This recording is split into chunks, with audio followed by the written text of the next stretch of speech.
Bismillahirrahmanirrahim. Dear viewers, Assalamu alaikum. I'm your host Faisal Raza and you are watching Foresight. Viewers, according to the American economist Professor Julian Simon, the ultimate resource is the people, especially skilled, spirited and hopeful young people endowed with liberty who will exert their wills and imaginations for their own self, and as inevitably they will benefit the rest of us as well. The question arises here that whether as a nation we have invested in our future generations, whether our children and young population is healthy, educated, skilled and really a productive one for the society and as a result for the whole nation.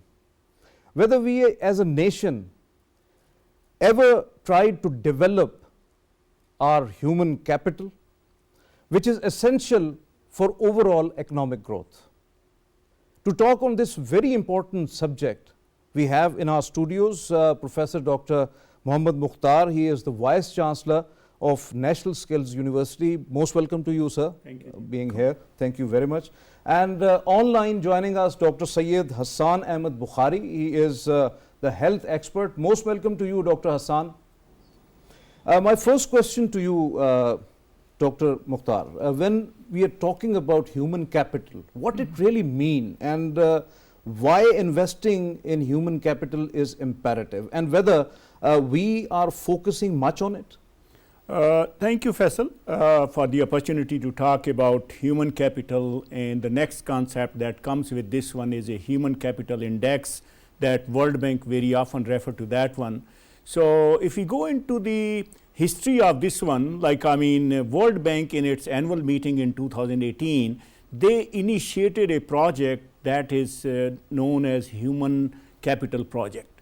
In that project, the main idea was like how we can, as in your intro, you mentioned one of the American professor over there, basically it's the youth that is being born today, it's the future of any country, you talk about that one.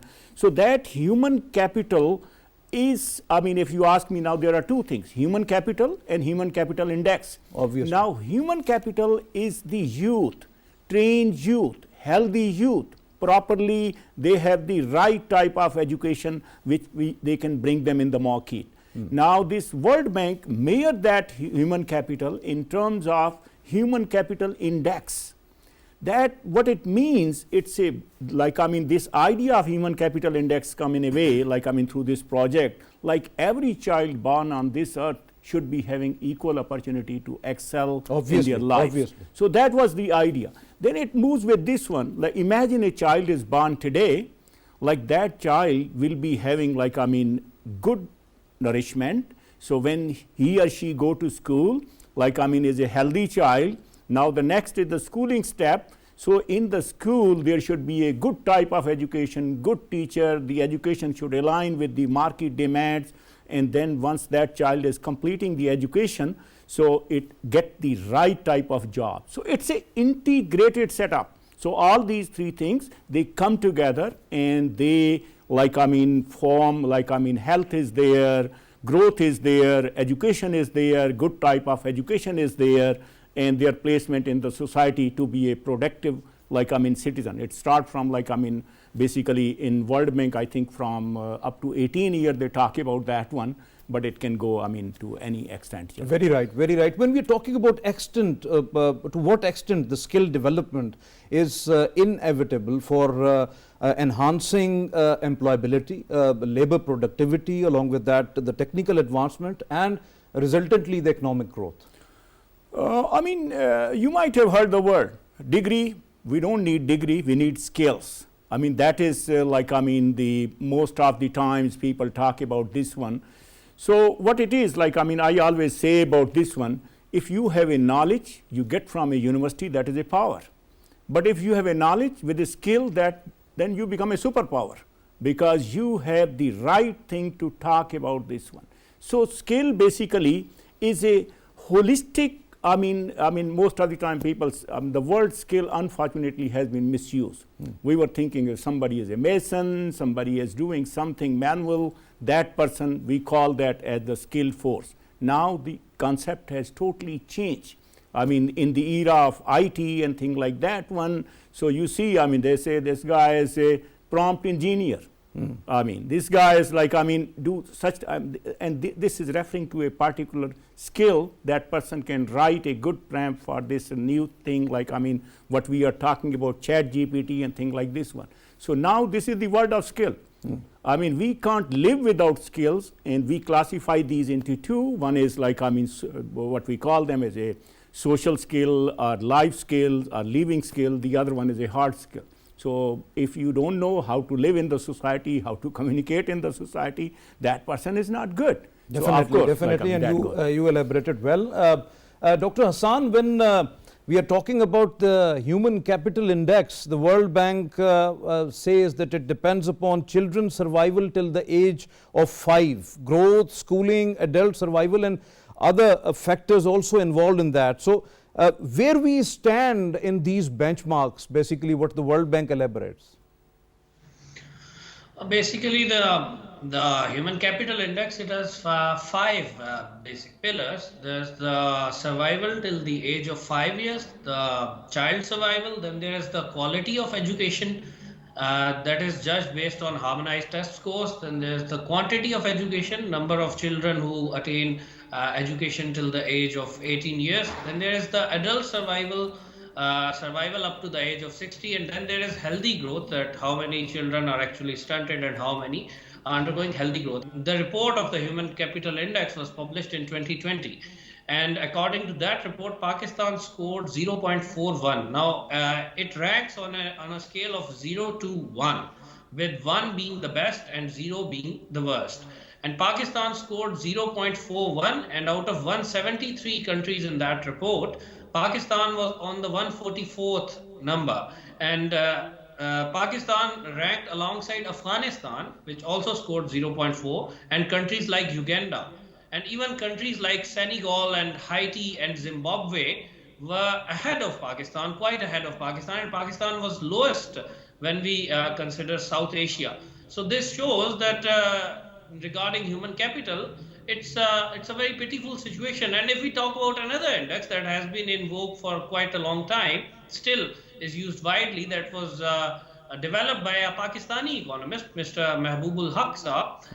It's the Human Development Index, and when the same picture comes in the Human Development Index as well, it also judges based on education, health indicators, and per capita income. And Pakistan, in the latest report of the Human Development Index, the inequality adjusted Human Development Index, Pakistan scored 129th position out of 156 countries in that report. And again, our peers were not our regional peers even in South Asia, but we were ranked alongside the poorest countries of the world in sub-Saharan Africa. Your point well taken, Dr. Hassan. Dr. Mukhtar, when we are talking about development of the human resource, and it is inevitable right now in the era of technology that we have to go for the high-tech education, we have to avail the skill development through cutting-edge technologies, along with that grab the space which is there in the most modern knowledge-based market economy. So how do you see, how do you, because it is your area, it is your baby, you are working quite efficiently in that, so how you elaborate it? You know, if you allow me, I can, like, I mean, my colleague, like, he mentioned that Pakistan scored 0.41. That means this is an opportunity for us. It's not, we should not never get disappointed. I always say somebody is talking about in a, like, I mean, we are less or thing like this one. I see. No, we are very much hopeful, and we are very resilient nation. Not only resilient nation, this means as of now, we, I mean, if a child is being born, we are utilizing 41% capability of that child. 60% is hidden. So we put a little effort, and Pakistan could be one of the best country because we have too many people. Now, you ask me a question, should we go into the high tech or not? You know, we are living in a competitive world. I won't call this one as a word. Now this is a small village. This is an IT village, you know. Now people, like, I mean, you look into that one, like, there is a lot more work. The best companies, they are outsourcing their work. In Pakistani, if you look into the freelancing market, Pakistani has a prominent place. The only thing is if you give them a better, training, better opportunity, a support from the government side to move forward that one, they can become as one of the most competitive. The other thing which is very, very important, and that is a game changer, that is the artificial intelligence. I am so glad, I'm so happy whenever I see this one, like if a child is sitting in any part of the world and a child in Pakistan, provided we give them equal, the internet opportunities and things like that when we facilitate them at that level, because now artificial intelligence will be dominating.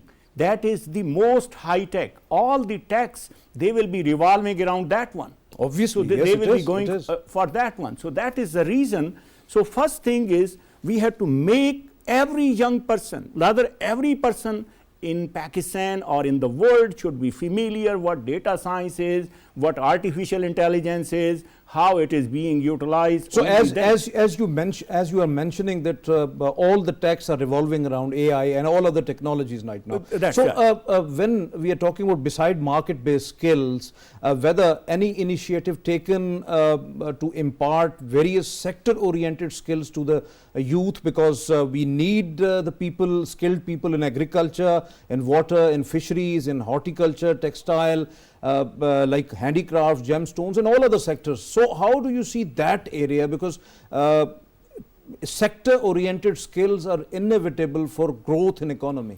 Faisal, thank you very much. I was going to correct myself. So I gave everything to the artificial intelligence side, Okay. So these are the things you need a good artificial intelligence, but you need a good plumber also, who can come and fix at your home.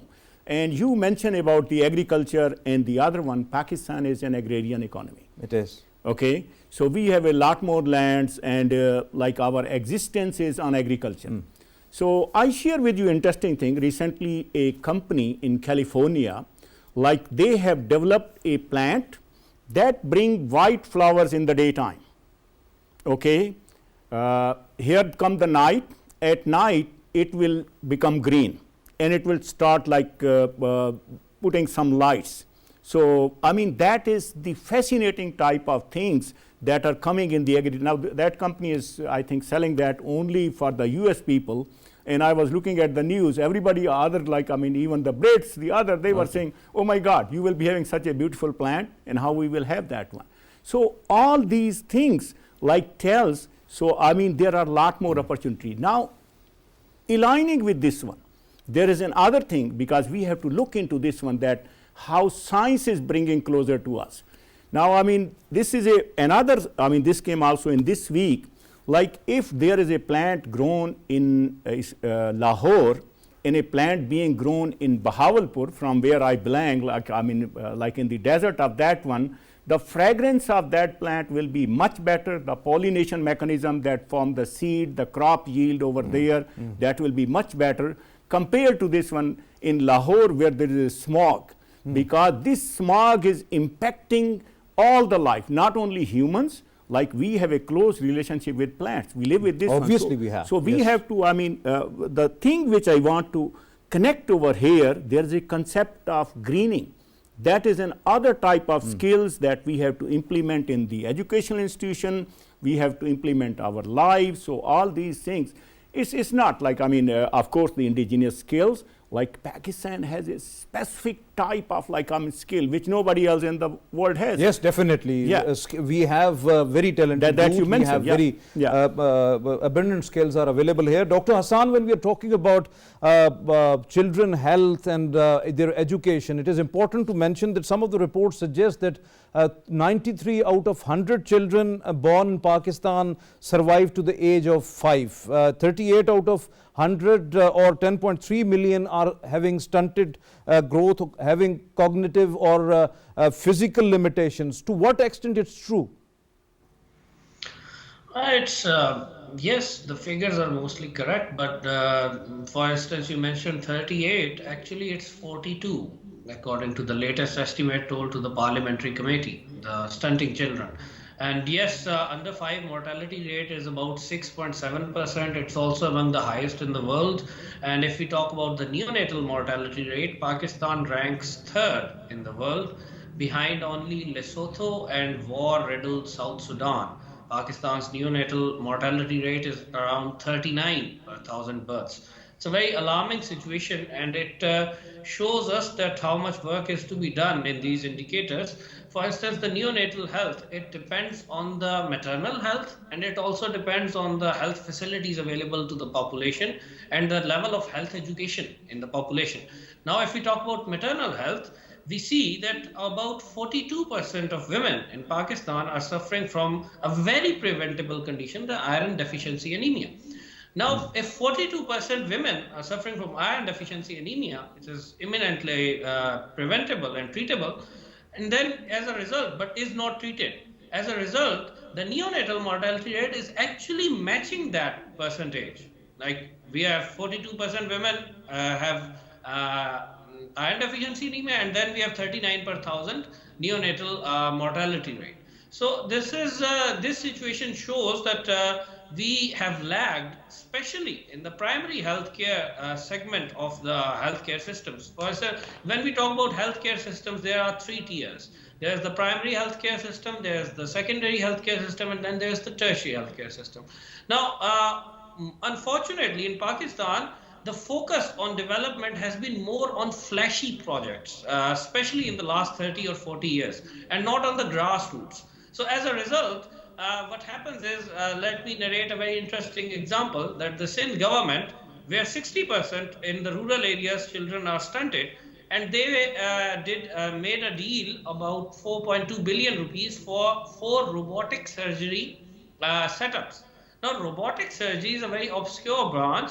It's a very developing branch, and it needs a lot of research. And only a few patients can benefit from that. The patients for robotic surgery are carefully chosen. A very few percentage is chosen, even in the United States of America. But we are getting a robotic surgery systems because the people in charge of the hospitals and in the government, they like to say, oh, look, we have the robotic surgery system. Your point well taken, Dr. Hassan. Your point well taken. Dr. Mukhtar, when we are talking about students and their primary and secondary level education, a study found that more than 90% of the primary and secondary level students have dismal performance in math and science subjects particularly. So where we stand right now in the education system, the quality of education, and why the students are suffering because of these important subjects? I know this is the issue that we all have to admit, to be honest with you. The basic cause for this one is like we don't have a good trained teacher. And there is no, now I think Ministry of Federal Education and Professional Training is implementing such type of program even for the primary, middle and higher level, how we can bring this the latest IT into their training, teaching. Basically, what we have been doing, we have been training our youth, whatsoever model used to exist before. But a young children, coming to the school is a totally different, like the old one, if you look into the era where there was no cell phone was not there. Okay, now a baby before coming to the school is very much familiar with the cell phone because mom give that boy or girl, okay, I am busy, you look into this one.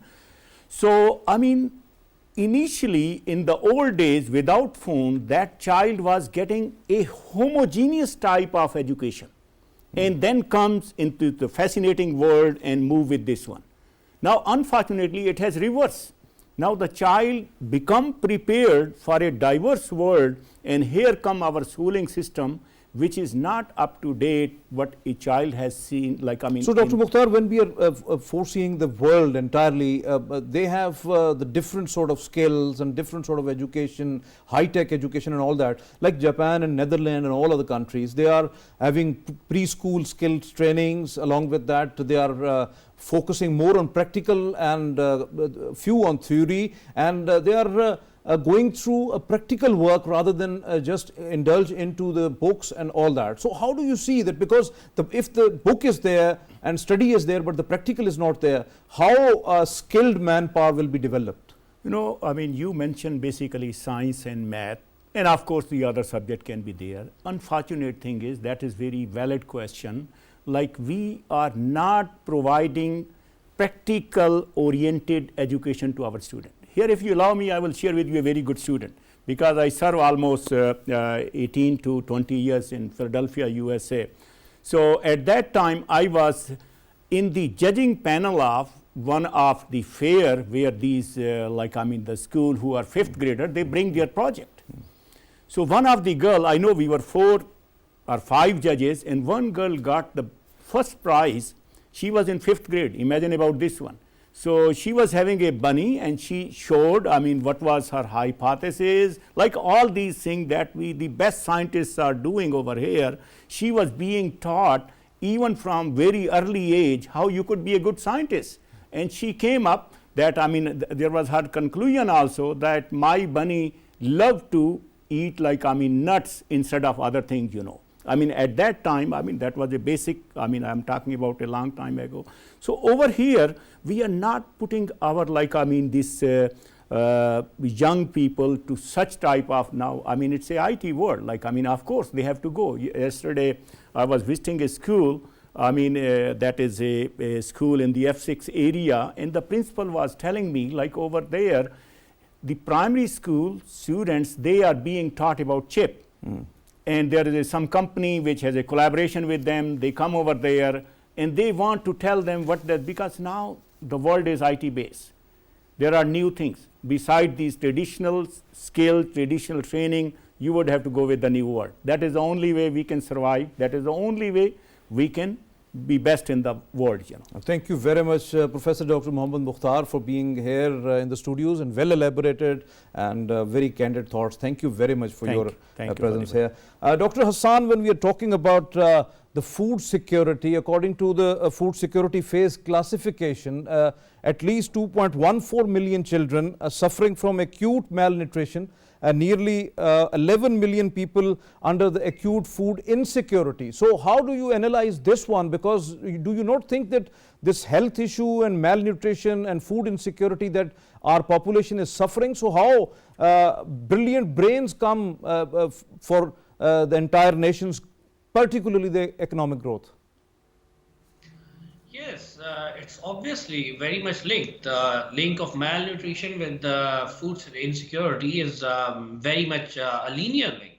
And it actually comes in the ambit of the larger national picture.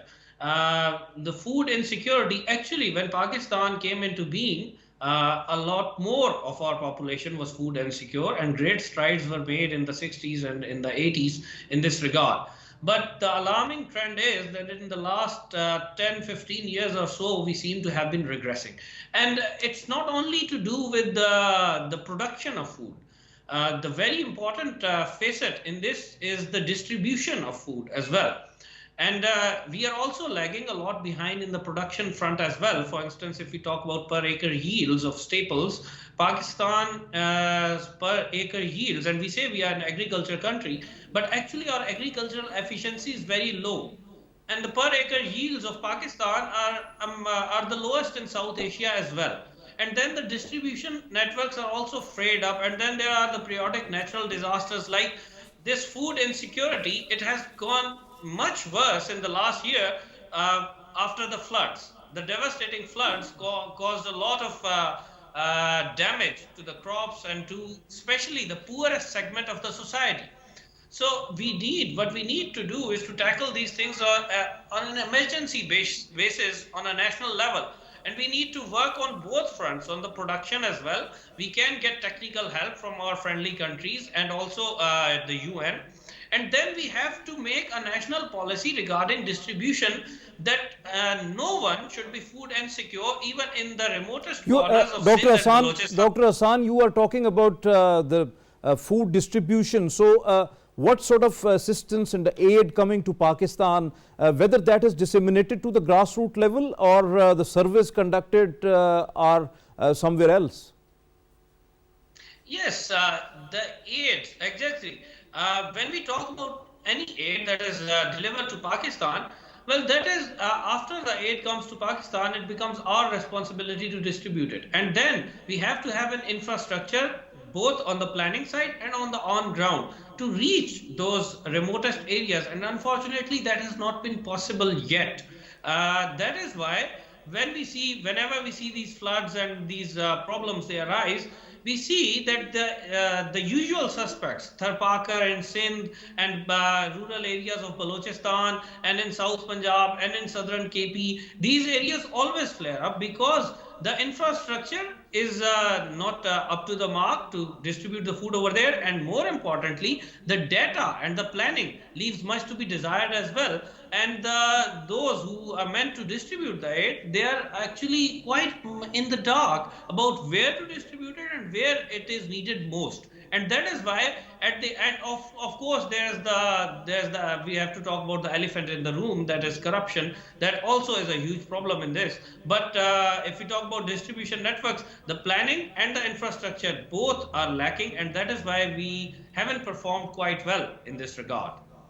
So, Dr. Hassan, lots of civil society, NGOs, lots of organizations, state entities, they're all working over there. So, from where that data generated, that at least whatever comes to Pakistan, that is distributed to the grassroots level, and that is satisfactory. So, why that, from where that data comes and how that data disseminated to the international organizations like UN and all that?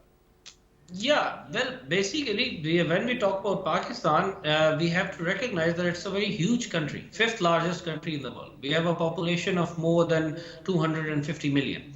Now, when we are talking about the data collection, the NGOs, and we need to understand one thing, first of all, that our problems are our problems, and others, foreigners, they don't have the solutions to our problems, and they wouldn't definitely be that much they don't have, invested as well. yes.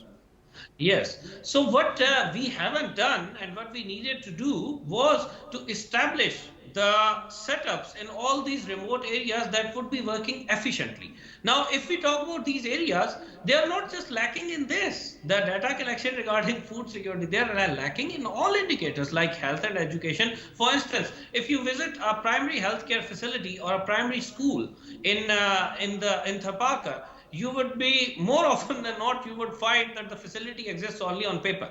And that is, and when we talk about data collection, hospitals and schools, they are the foremost collectors of data for the population. And when they are... Okay, your point well taken. Your point well taken. Viewers, here we also welcome Syed Muhammad Ayub Shah Sahab. He is the tech expert, a very senior personality, has a close eye on particularly the technology issues. Most welcome to you, Ayub Shah Sahab. When we are talking about improving our human capital and or to develop our human capital, how much it is necessary that to engage our children with practical science and technology, especially information technology and computer sciences, from beginning at the school age?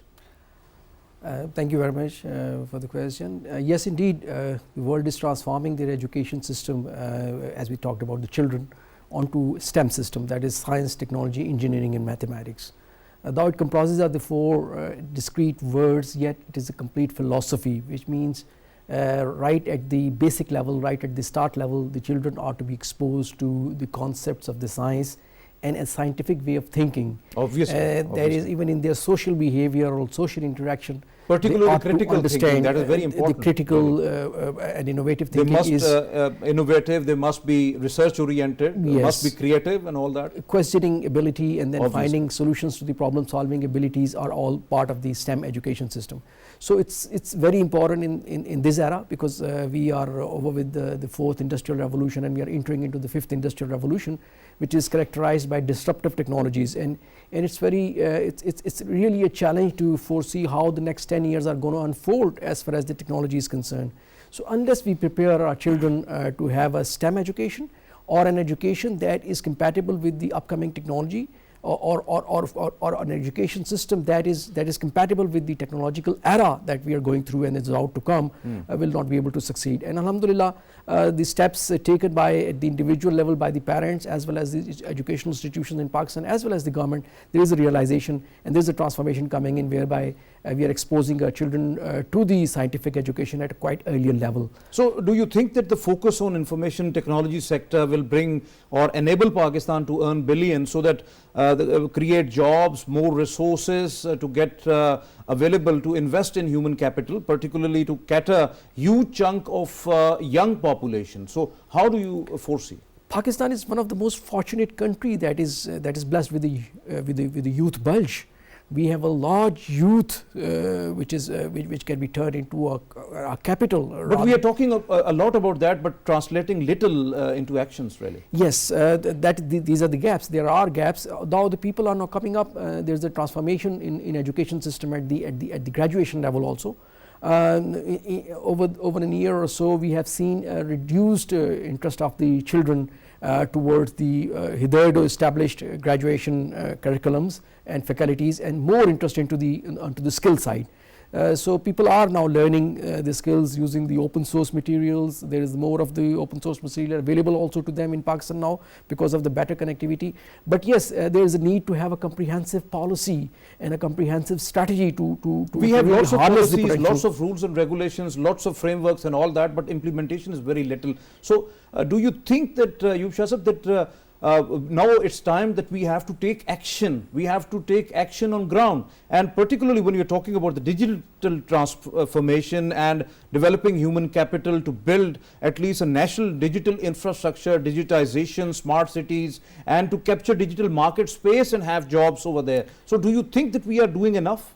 We are not doing enough towards digitalization and digitization both, as well as embracing the technologies. There is a need to do more, and there is a need to rather leap forward. This is an opportunity for Pakistan, continuing from the previous discussion also, because these disruptive technologies are kind of an enabling environment, providing factors that can make us transform into a globally recognizable economy, rather than the kind of an economy that we have right now. So yes, these technologies have the potential. Artificial intelligence is coming in. Other technologies together, all disruptive technologies can be used. But of course, the action is required. Action is not only required at the policy level, action is required at the grassroots level. We have to make the children go to the technical schools, kind of in school which introduce them to these modern technologies, and to the kind of an environment that is about to be faced by our children in the next 10 years, which will be totally characterized by the automations, artificial intelligence and machine learning environment, whereby none of the single gadgetry that we are using today will be human dependent. So human dependence will be in a different form. Human dependence will be required.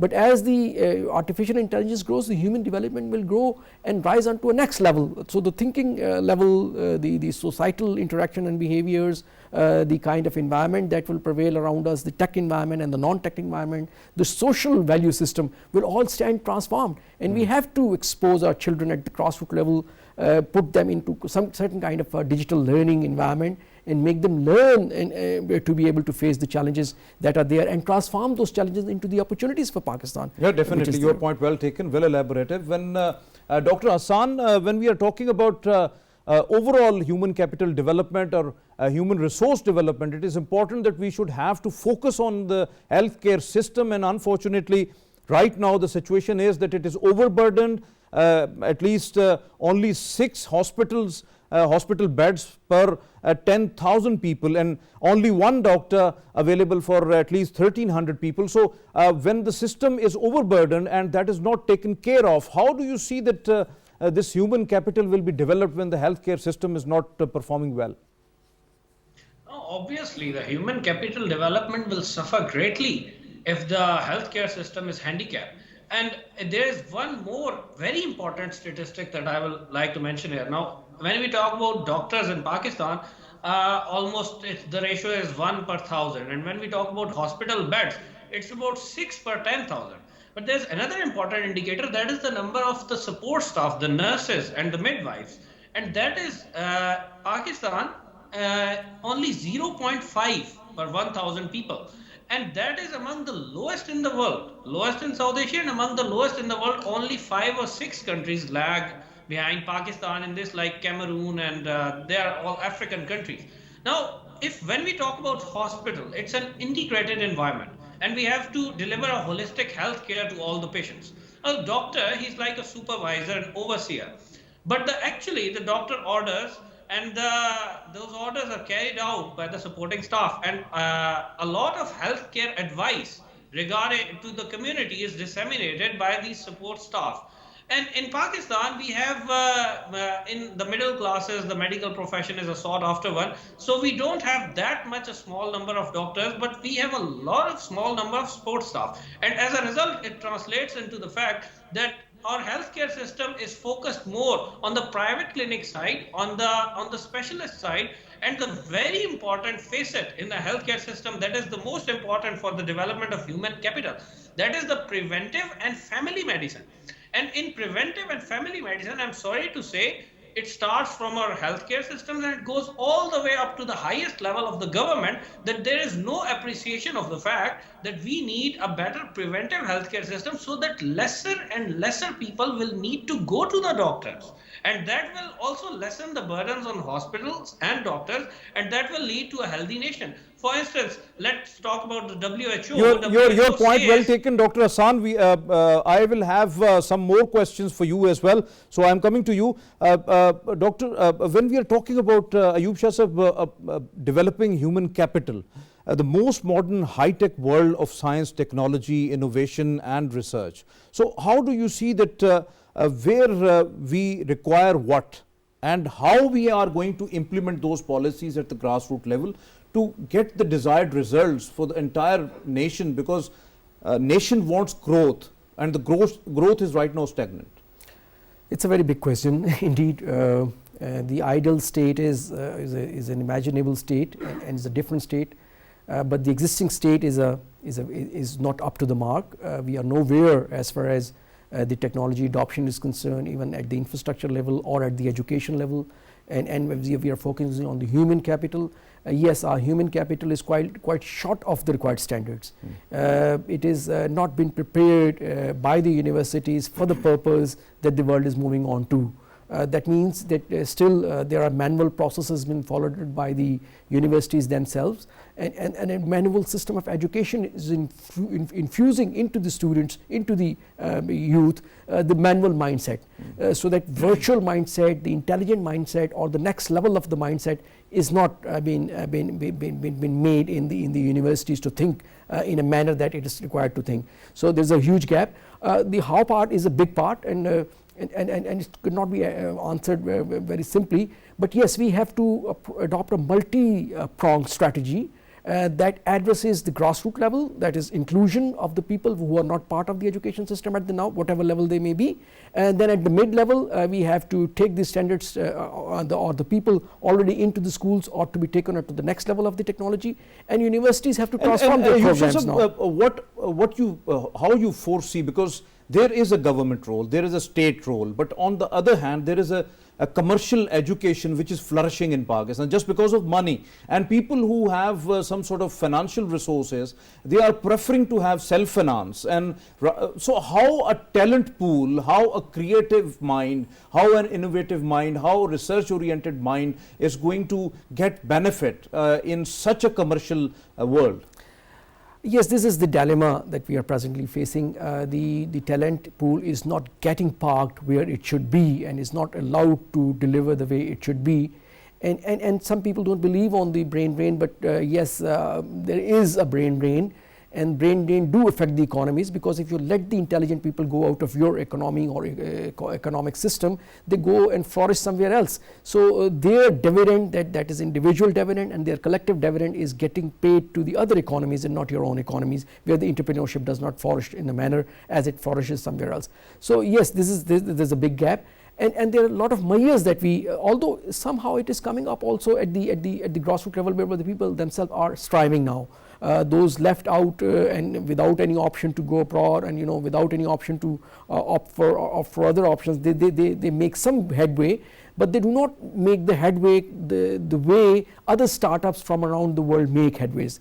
The rate of startups becoming successful is much higher somewhere else or other parts of the world than Pakistan. So we have to really work in unison and adopt certain kind of policies, and of course, so means that some sort of a self-motivated human capital development is there, but unfortunately the mayors are not there and the ground actions are not absent. Yes, very well said. The business enabling environment has to be brought in, the flourishing environment has to be brought in, and the merit has to be kept number one.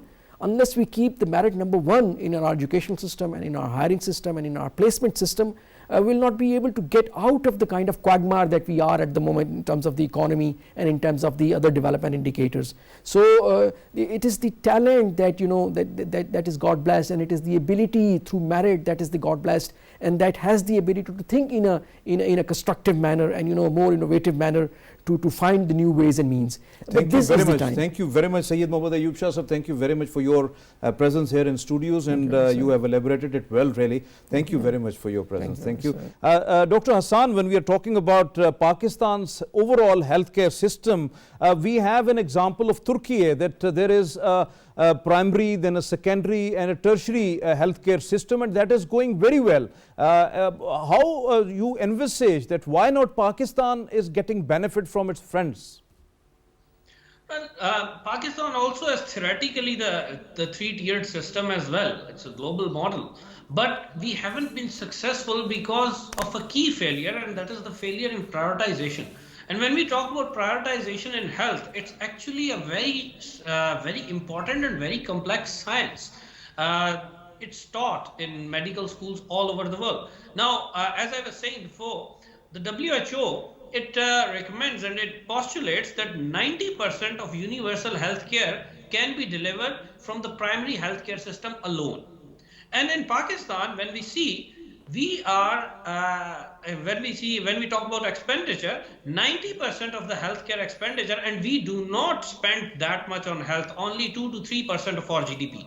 But 90% of that expenditure goes to the tertiary care hospitals and the tertiary care tier of the healthcare system. What that means is that those diseases, those problems that should have been sorted at the primary level are sorted out at the tertiary level, and the expenditure is 10 times more for that. For instance, we are talking about diseases like polio and TB and waterborne diseases that the world has actually forgotten about. They have moved on from them, but we are still grappling with them, and we are grappling with them in our tertiary care system. So Dr. Hassan, Pakistan's economic survey says that financial year 2023 expenditures on education was 1.7% and on health 1.4% to the GDP, less than 2.1 in 2018. So how human capital will be developed in such a state of affairs when you have a very low budget in these very important and key areas like education and health? Yes, that's a huge problem, that the budget is low. But then there is an even bigger problem, that the budget we spend is actually not well spent. So if we are spending like it was, we have also regressed in this regard. For instance, in 2018, it was more than 2%. In 2020, according to the World Bank data, we were spending 3% of the GDP on health. Now it has come down to less than 1.5%. This situation is also alarming because our economy has contracted in the last 2-3 years, and we have been forced to cut our expenses. But unfortunately, we are cutting expenses for our future. When we talk about health and expenditure, health and education expenditure, we are talking about the future. And very important is this, that we prioritize now, that what we need is mass health and mass education, not just some big facilities that only a few people can afford, but we need it on the grassroots level, and the primary healthcare system needs to be incentivized as well. And our distinguished guests talked about brain drain. There is a huge brain drain in the health sector, and when we talk about that there are only one doctor per 1,000 people, but there is another facet of that problem as well, that the best we have are actually leaving. Thank you very much. Thank you very much, Dr. Syed Hassan Ahmed Bukhari. Thank you very much for your precious time, and thank you very much for joining us online. Well elaborated. Viewers, as our panelists suggested, and we all know that it is important that we have to nourish our children. It is important that we have to invest our young people. We have to educate our youth, educate our young population. And for that matter, we have to focus on human development, human capital. Because if we developed our human capital, we focus on their health, their education and their skill development, Pakistan is a very resilient nation, and we will overcome all the challenges, including the daunting challenge of the economic revival. So this is today's Foresight. It's time to sign off. Allah Hafiz.